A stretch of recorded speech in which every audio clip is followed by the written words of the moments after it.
इस सीरीज में हमारा नेक्स्ट क्वेश्चन है और नेक्स्ट क्वेश्चन में दे रखा है कि पी क्यू आर एस एक स्क्वायर है, टी यू की लेंथ दे रखा है और इस लेंथ और इस लेंथ और इस लेंथ का रेशियो दे रखा है। हाउ टू थिंक, कैसे डेवलप करते हैं, आइए देखते हैं। ये अगर टी यू 1 रेशियो का है जो गिवन है 2, तो यहां से मैं एस टी की लेंथ फाइंड कर सकता हूं, रेशियो वाइज 3 है, तो ये 2 है तो इसका 3 रेशियो वाइज इसका लेंथ जो होगा वो 6 होगा। ये 2 है, इसका रेशियो 4 है तो यहां से ये 8 हो जाएगा।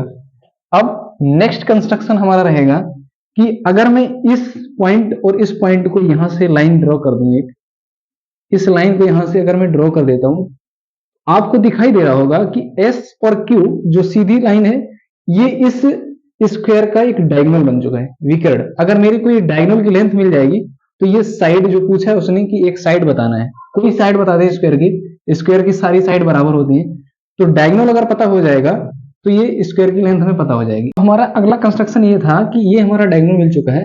अब मैं यू क्यू को एक पैरेलल एक लाइन खींचता हूं, इसी को आगे बढ़ाते हुए, इसको जैसे ही मैं आगे बढ़ाऊंगा और इसको भी मैं मिला देता हूं, तो आप देख पा रहे होंगे कि ये अगर 90, ये भी 90, तो ये भी एंगल 90 होगा क्योंकि ये इसके पैरेलल है।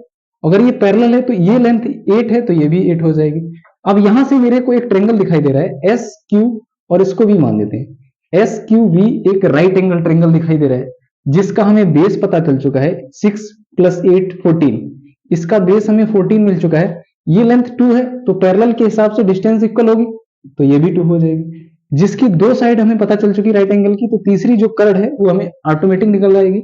तो कर्ड का स्क्वायर जो होता है अर्थात हाइपोटेनस, एस क्यू का स्क्वायर जो हो जाएगा वो 14 का स्क्वायर प्लस 2 का स्क्वायर, तो यहां से एस क्यू की लेंथ हमें पता चल जाएगी 14 का स्क्वायर 196, 2 का 4। यहां से मैं ऐड कर देता हूं एस क्यू का square, S Q is equal to 196 + 4 200, root में वैल्यू आएगी तो एस क्यू की जो लेंथ आएगी वो आ जाएगी 10√2।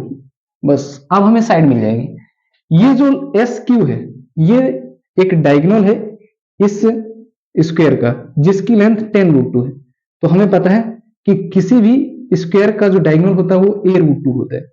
a√2 की लेंथ है 10√2, a इक्वल टू उसकी साइड हो जाएगी तो a की वैल्यू कितनी हो जाएगी 10, अर्थात इस स्क्वायर की जो साइड होगी वो 10, इस सारी साइड 10 होगी। ये बढ़िया सा कॉन्सेप्ट बेस्ड क्वेश्चन था जिसको मैंने सॉल्व कराया। सॉल्व कराना मेरा इंटेंट नहीं, मेरा इंटेंट है कि मैं अपनी अप्रोच को कहां तक डेवलप कर सकता हूं। तो सबको नमस्कार, राधे राधे।